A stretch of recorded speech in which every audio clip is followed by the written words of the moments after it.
જલારામ બાપા વિરુદ્ધ ટિપ્પણી કરનાર સ્વામીના વિરોધમાં પાટણ પંથકમાં પડઘા પડ્યા. સાંતલપુર વારાઈના સનાતન પ્રેમીઓએ અર્ધનગ્ન હાલતમાં વિરોધ પ્રદર્શન સાથે આવેદનપત્ર આપ્યું.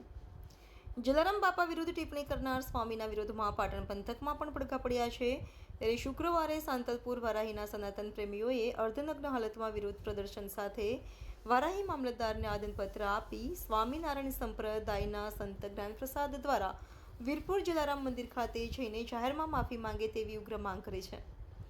વારાહી ખાતે સમગ્ર સનાતન હિન્દુ ધર્મના લોકો અને રઘુવંશી લોહાણા સમાજે વિશાળ સંખ્યામાં એકત્રિત થઈ વીરપુરના સંત શ્રી જલારામ બાપા વિરુદ્ધ ટિપ્પણી કરનાર સ્વામિનારાયણ સંપ્રદાયના સંત જ્ઞાનપ્રસાદ વિરુદ્ધ અર્ધનગ્ન હાલતમાં સૂત્રોચ્ચાર કરી જાહેરમાં માફી માંગવાની માંગણી કરી મામલતદારને આવેદનપત્ર આપી ઉગ્ર દેખાવ કર્યો હતો. સાંતલપુર વારાહી સહિત સમગ્ર વારાહી હિન્દુ સમાજના લોકો અને રઘુવંશી લોહાણા સમાજના લોકોએ બસ સ્ટેન્ડથી રેલી યોજી રામધૂન સાથે મામલતદાર કચેરી ખાતે પહોંચી અર્ધનગ્ન થઈ વિરોધ પ્રદર્શન કરી આવેદનપત્ર આપી વીરપુરના જલારામ ધામમાં જલારામ ભક્તોની ઉપસ્થિતિમાં સ્વામિનારાયણના સંત જ્ઞાનપ્રસાદ માફી માંગે તેવી માંગણી કરી હતી. આજરોજ અમે મામલતદાર ઓફિસે જ્ઞાનપ્રકાશ જે અમારા જલારામ બાપા માટે જે ટિપ્પણી કરી છે એ સખત શબ્દોમાં જે વખોડીએ છીએ. આવા સંતોને એમના ધર્મના જે ગુરુ હોય એમને આવા લોકોને કાઢી મેળવવા જોઈએ, આવી અમારી સખત માગણી છે. અને જલારામ વીરપુર જઈ અને લિખિતમાં માફી માગે તો જ અમે માફી આપી શકીએ. માફી ના મળે અને આવા ઘણીવાર આવા એ લોકો હનુમાનજી વિશે બીજા વિશે બોલતા હોય એટલે આવું લાગો નહીં. હિન્દુ સમાજમાં ખોટા બે ફાંટિયા ના પડે એના માટે અમે ખૂબ દુઃખી છીએ અને જલારામ બાપાની માફી માગે એ જ અમારી અરજ. અસ્તુ.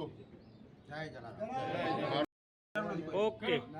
આથી અમો સમગ્ર સનાતનીઓ તથા રઘુવંશી સમાજ વારાહી અને સાંતલપુર તાલુકો સ્વામી જ્ઞાન પ્રકાશજી જે સ્વામિનારાયણના સંતે સુરત આમરોલીમાં પૂજ્ય જલારામ બાપા વિશે ખોટી ટિપ્પણી કરી, બિલકુલ ખોટી વાર્તા ઘડી અને તમને કહું સમગ્ર સમાજ સનાતની સમાજનું જે એમ કે અપમાન કર્યું છે અને એ અપમાનના દુઃખને કારણે અમે આજ રોજ મામલતદાર કચેરી વારાહી ખાતે એ વિષયનું સખત વિરોધ કરતો આવેદનપત્ર આપ્યું છે.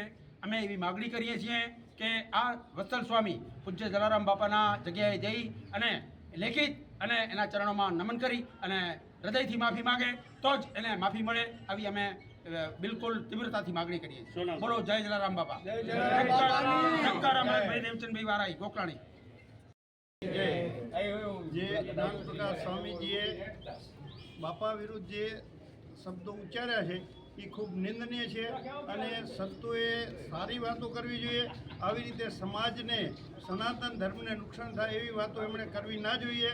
એના માટે વારાહી લઘુવંશી સમાજ તથા સમગ્ર હિન્દુ સમાજ વતી બધાએ આવેદનપત્ર આજે મામલતદાર સાહેબને આપ્યું છે અને સખત શબ્દોમાં બધા વિરોધ કરે છે. ઓકે. હવે બોલો. જ્ઞાન પ્રકાશ સ્વામીને કદાચ એ ખબર રહી હોય કુદરતના દરવાજે વાણી અને પાણીનો હિસાબ આપવો પડે છે. એમણે જલારામ બાપાની બાબતે જે કંઈ વાણી વિલાસ કર્યો એ સનાતન ધર્મને અને સનાતન સંતને દુઃખ પહોંચે તેવું તેમનું નિવેદન રહ્યું છે. તેથી એ વીરપુરમાં આવી અને જલારામ બાપાની માફી માગે. ઠક્કર સમાજ અને જલારામ ભક્ત સમાજ આનાથી નારાજ થયો છે. એમની ધાર્મિક લાગણી દુભાણી છે, હૃદયને ઠેસ પહોંચી છે. એટલે એમને માફી માગવી જોઈએ અને નમતું જોખવું જોઈએ. જો નમતું નહીં જોખે તો હજુ આંદોલનને વધુ વેગવંતું બનાવીશું તેની હું તેમને આ મીડિયાના માધ્યમથી જાણ કરું છું. જો જ્ઞાન પ્રકાશજીએ જે જલારામ બાપા વિશે જે ટિપ્પણી કરી છે એના ખરેખર કેસરી લુગડા લજવે એવું કર્યું છે અને એના કેસરી લુગડા કાઢી નાખી એને અમારા ભેગો સંસારમાં આવી જવું પડે. આવા વાણી વિલાસ કરે ખરેખર એને ખોટું કર્યું છે. એને જલારામ બાપાની નહીં પણ આખા સમાજની માફી માગવી જોઈએ એવી અમારી માગણી છે. શું નામ? અશુભાઈ ખમજીભાઈ ઠક્કર. રામ બાપાની રામચંદ્ર ભગવાન